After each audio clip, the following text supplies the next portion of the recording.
ჩვენ ახლა ქრისტინა ფარჯიანი ის სოციალური მედიის მონიტორინგის პროექტის კოორდინატორი ყოსტუმრად და მასთან ერთად შევეცდებით ზუსტად აი არჩევნების წინ საფრთხეთ შესაძლოა თუ არა განიხილავდეს ამერიკის შეერთებული შტატები TikTok-ს, რომლის მართველი კომპანია კანონმდებლობის მიხედვით წესით ჩინეთს უნდა აწვდიდეს ყველა იმ მონაცემს, რაც ამერიკის მოქალაქეებზე აქვთ. მოგესალმებით. პირველ რიგში ჩვენ როგორც ორგანიზაცია, რომელიც არჩევნების მიმართულებით მუშაობთ, ვთვლით, რომ ძალიან მნიშვნელოვანი არის, რომ ადამიანებს ხელი მიუწვდობოდეთ მრავალფეროვან ინფორმაციაზე და სხვადასხვა პლატფორმაზე შესაბამისად შეზღუდვების წინააღმდეგობრივად. თუმცა ასევე მნიშვნელოვანი არის, რომ პლატფორმებმა ის პასუხისმგებლობა გაიზიარონ, რაც აქვთ თავიანთი მომხმარებლების მიმართ პირველ რიგში. და მათ შორის TikTok-ის შემთხვევაში საფრთხეს ზუსტად ეს წარმოადგენს. თქვენ რაზეც ისაუბრეთ, რომ ByteDance კომპანია, რომელიც ფლობს TikTok-ს არის ჩინური კომპანია და ჩინეთის კანონმდებლობის მიხედვით მათ აქვთ ვალდებულება, რომ ითანამშრომლონ გამოძიებასთან და მიაწოდონ ნებისმიერი სახის ინფორმაცია, რასაც ჩინეთი მოსთხოვს მათ, ჩინეთის დაზვერვა მოსთხოვს მათ. რო ვთქვათ, ძალიან ბევრი ინფორმაცია კი არა და არ არსებობს მტკიცებულებები მის შესახებ, რომ TikTok-ი თანამშრომლობს ჩინეთის მთავრობასთან, თუმცა ამას საფრთხედ მიიჩნევს არაერთი დაზვერვა, არაერთი ქვეყნის დაზვერვა, მათ შორის არა მხოლოდ ამერიკაში, ევროპაშიც ეს ძალიან აქტიური არის ეს დისკუსია TikTok-ის შეზღუდვასთან დაკავშირებით. მაგალითად, კანადაში, ავსტრალიაში, ევროკავშირის ბევრ ქვეყანაში, მათ შორის ევროკავშირის სტრუქტურებში, ევროპარლამენტში, ევროსაბჭოში აკრძალულია, ხო? ანუ აკრძალული არის სახელმწიფო მოწყობილობებიდან და ასევე მაგალითად ევროკავშირი რეკომენდაციას გასცემს, რომ ევროკავშირის სტრუქტურის თანამშრომლებმა თავი შეიკავონ პირადი მოწყობილობებშიც TikTok-ის გამოყენებისგან. სწორედ ეს არის ძირითადი არგუმენტი, რაც პირადი მოწყობილობებიდანაც წაშალეთ. ეს იყო მათი გზავნილი გასულ წელს იყო ასეთი აკრძალვა შევიდა ძალაში გასულ წლის მარტში, კი ბატონო.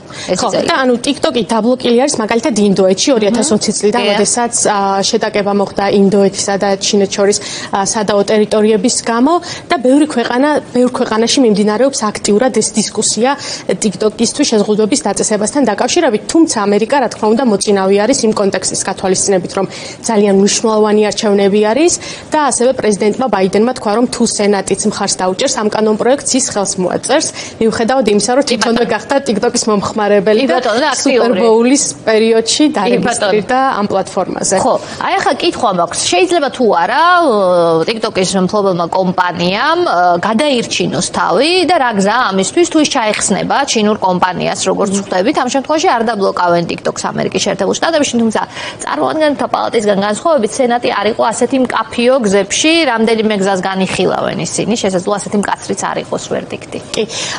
წინა წლებში ანუ ეს დისკუსია მიმდინარეობს რამდენიმე წლის განმავლობაში და ტრამპი იყო ამ დისკუსიის ინიციატორი, რომელიც ახლა წინააღმდეგი არის შეზღუდვების დაწესების და მნიშვნელოვანი არის აქ გავითვალისწინოთ ისიც, რომ ამერიკის მთავრობამ საკმაოდ შეამსუბუქა TikTok-ის შეზღუდვების სადმი დამოკიდებულება, რაც გულისხმობს იმას, რომ თუ ადრე შეზღუდვაზე იყო საუბარი, ახლა აძლევს საშუალებას და პირდაპირ მოუწოდებს, რომ ფლობელი ჩინური კომპანია ჩაანაცვლოს ამერიკული კომპანიით.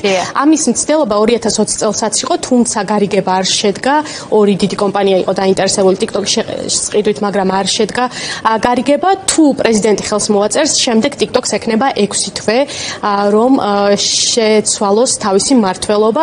თუმცა როგორც დირექტორმა ერთ-ერთ ბოლო პრესკონფერენციაზე განაცხადა, TikTok-ი არ არის დიდად მოწადინებული, რომ გაყიდოს თავისი კომპანია და ისინი აგრძელებენ მტკიცებას და სხვადასხვა სახის მტკიცებულებების წარდგენას დასარწმუნებლად ამერიკის მთავრობის იმაში, რომ არ აწვდიან ინფორმაციას ჩინეთს და არც არასოდეს მიაწვდიან. მაგალითად, მათ დაიწყეს მილიარდნახევრიანი კამპანია იმისთვის, რომ კიბერუსაფრთხოება კიდევ უფრო გაეძლიერებინათ მათი მტკიცებით. თქვენ ახსენეთ მონტანა შტატი და საინტერესო არის ეს მაგალითიც, სადაც პირველი შტატი არის, სადაც აიკრძალა, მაგრამ უნდა აკრძალულიყო 1 იანვრიდან, თუმცა TikTok-მა იჩიულა სასამართლოში და მოსამართლე არ არის ზალაში, მაგრამ აკრძალვა შეაჩერა. ბატონო. გადაწყვეტილება მიღებული იყო. თუმცა აქ საინტერესო არის მოსამართლის არგუმენტაცია, სადაც მან ისაუბრა გამოხატვის თავისუფლებაზე და პირველ შესწორებაზე და ეს TikTok-ის სასარგებლო არგუმენტი არის და ეხმარება TikTok-ს იმისთვის, რომ თავისი იმიჯი უკეთესად წარმოაჩინოს და ამას გაუსვას ხაზი დისკუსიაში. ძალიან საინტერესო მაგალითია, რომ ასე ვთქვათ, მიდგომები იცვლება არჩევნებიდან არჩევნებამდე. თქვენ ახსენეთ ტრამპი, რომელმაც ფაქტობრივად წამოიწყო მთელი ეს კამპანია, მაგრამ დღეს ის წინააღმდეგია TikTok-ის ასე ვთქვათ აკრძალვის და ამერიკაში მთელი დისკუსია, კანონმდებლები, რომლებიც სხვა წინააღმდეგ მისცეს, მათ კავშირებს ტრამპთან და ტრამპის ზეწოლის შესაძლო ვარიანტებსაც იკვლევდნენ. ნახეთ ჩვენ არაერთი ასე ვთქვათ რეპორტაჟი ამასთან დაკავშირებით. გამოხატვის თავისუფლება versus ანუ კიბერუსაფრთხოების წინააღმდეგ, აი ეს ორი რამდევს სპინაზე. ამერიკის შეერთებულ შტატებში თავისუფლებებს ძალიან დიდი ინტერესით აკვირდებიან და მისი შეზღუდვა წმინდათა წმინდაა, მაგრამ ასეთი დისკუსია სხვა შორის იყო 9/11-ის შემდგომ ამერიკის შეერთებულ შტატებში, პატრიოტის აქტის მიღების დროს მე მაშინ მუშაობდი ამერიკაში და ამანაც ძალიან დიდი დისკუსია გამოიწვია კორესპონდენტად და მაშინაც მიიღეს პატრიოტის აქტი, იმიტომ რომ უსაფრთხოება დასახელდა პრიორიტეტად. მართალია ეგ ბევრი შესწორება შევიდა, მაგრამ მაინც. თქვენ ამბობთ, რომ გამოხატვის თავისუფლების და ყველანაირი თავისუფლების, მათ შორის სოციალურ მომხრე ხართ, რამდენად მაღალია კიბერუსაფრთხოების რისკი? ანუ რაში შეიძლება გამოიყენოს მით უმეტეს არჩევნების წინ არამეგობრულად განწყობილმა სახელმწიფომ ეს მონაცემები? რა რისკზეა საუბარი? რისკები ორი მიმართულებით შეგვიძლია რომ დავყოთ. პირველი არის ეს კიბერუსაფრთხოების მიმართულება, როდესაც ხელი მიუწვდებათ ავტორიტარულ ქვეყნებს ძალიან დიდ მონაცემებზე ადამიანების შესახებ, დაწყებული მათი ლოკაციით, დამთავრებული ბიომეტრიული მონაცემებით, რაც შესაძლოა გამოყენებული იყოს სხვადასხვა მიზნებისთვის. მაგალითად, ამერიკაში, როდესაც ეს დისკუსია მიმდინარეობს, ყველაზე მწვავე მაგალითებად მოჰყავთ ის, რომ სამხედროებს, ბევრ სამხედრო პირს და მათ ოჯახის წევრებს აქვთ TikTok-ები პირად ან სამსახურებრივ მოწყობილობებზე, რაც ძალიან დიდ საფრთხეს შეიცავს, გამომდინარე იქიდან, რომ მათი ნაწილის მაგალითად ლოკაცია უნდა იყოს ხელმიუწვდომელი სახელმწიფოებისთვის, რომლებიც არ არიან მეგობრულად განწყობილი ამერიკის შეერთებული შტატებისთვის და ყველაზე ხშირად ასეთ მაგალითებს წარმოაჩენენ. თუმცა, აი ერთი კარგი ნათელი მაგალითი არის შეცდომის შესახებ, რომელიც TikTok-მაც აღიარა, როდესაც ჟურნალისტების პირად ინფორმაციაზე ჰქონდათ TikTok-ის თანამშრომლებს წვდომა. საქმე ეხებოდა გამოძიებას, რომელსაც ამერიკელი და ბრიტანელი ჟურნალისტები აწარმოებდნენ TikTok-თან დაკავშირებით და ისინი ფარულად ხვდებოდნენ TikTok-ის თანამშრომლებს და TikTok-ი ცდილობდა ამ ჟურნალისტების ლოკაციის დადგენას და მათ პერსონალურ ინფორმაციაზე წვდომას იმისთვის, რომ გაერკვიათ, ვისთან თანამშრომლობდნენ TikTok-ის რომელ თანამშრომლებთან თანამშრომლობდნენ ეს შეეშალათ ამ გამოძიებისთვის, კი ბატონო. და TikTok-მა აღიარა ეს შეცდომა და აბრალა თანამშრომლებს, რომლებსაც ზედმეტი პასუხისმგებლობა გამოიჩინეს, ზედმეტი ინიციატივა გამოიჩინეს და ეს თანამშრომლები გაანთავისუფლა. თუმცა ესეთი მაგალითები გვიჩვენებს იმ საფრთხეებს, რაც შესაძლოა რომ TikTok-მა გამოიწვიოს. მეორე საფრთხე, რაც არსებობს, არის ის, რომ სხვა პლატფორმებისგან განსხვავებით TikTok-ი ნაკლებად თანამშრომლობს მკვლევრებთან.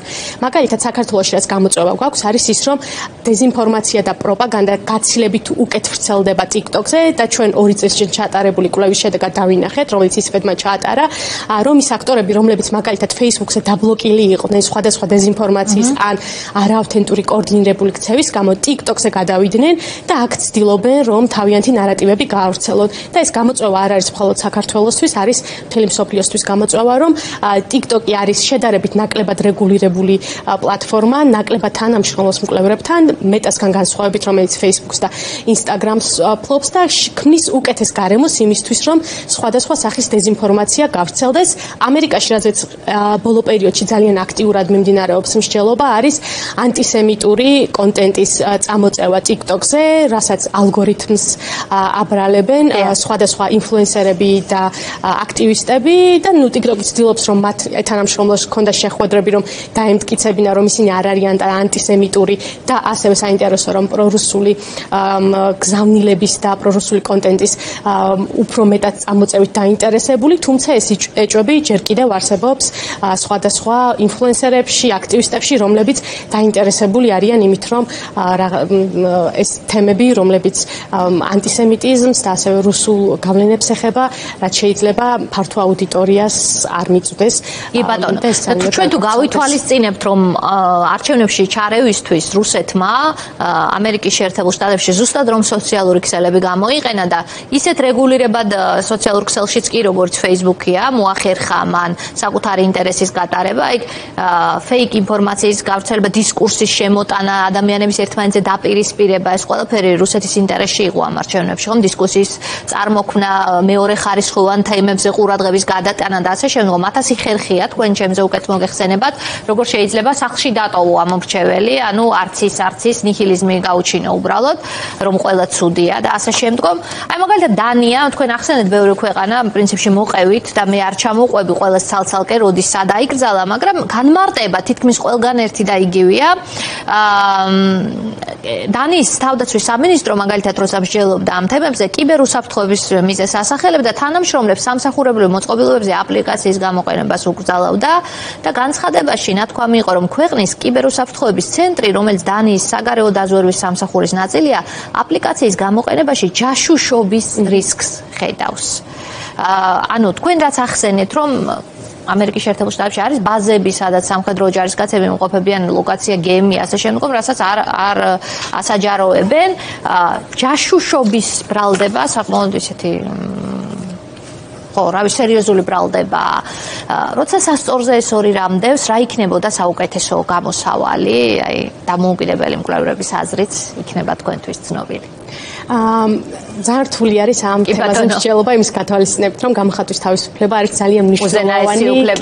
უზენაესი უფლება არის, თუმცა პლატფორმები არსებობს ბერკეტები, რომლებითაც შეიძლება რომ პლატფორმები აიძულო იყვნენ უფრო მეტად პასუხისმგებლიანი და ჩვენ ვხედავთ ამის კარგ მაგალითებს, შედარებით კარგ მაგალითებს, ვერ ვიტყვით რომ რომელიმე პლატფორმა იდეალური არის, თუმცა ვხედავთ რომ არის პლატფორმები, რომლებიც იღებენ ამ პასუხისმგებლობას და ერთ-ერთი შანსი შესაძლოა რომ ესეც იყოს, რომ თუ ჩინეთის მმართველობის ქვეშ და მფლობელობის ქვეშ აღარ იქნება TikTok-ი, შესაძლოა რომ იმ შანსი იმისა, რომ ეს ინფორმაცია მავნე აქტორებთან მივიდეს და მავნე ზემოქმედებისთვის იქნეს გამოყენებული, შემცირდეს. თუმცა სრულად შეზღუდვა არ იქნება გამოსავალი, იმიტომ რომ ძალიან დიდი აუდიტორია ჰყავს TikTok-ს და ამასაც ექნება თავისი ცუდი მხარეები, რაზეც საუბრობენ თუ გინდა ეკონომიკისთვის და ასევე რა თქმა უნდა ყველაზე მნიშვნელოვანი გამოხატვის თავისუფლებისთვის. კი ბატონო, და თან ჩინეთი იმუქრება საპასუხო ნაბიჯებითაც, ასე რომ TikTok-ის აკრძალვა შესაძლოა ორ ქვეყანას შორის კიდევ უფრო დაძაბული ურთიერთობებიც მოყვეს. დიდი მადლობა რომ იყავით ჩვენთან ერთად და საუბრობდით საინტერესო თემებზე ჩვენთან ერთად. საქართველოშიც ვიცით რამდენი აქვს სოციალურ ქსელში?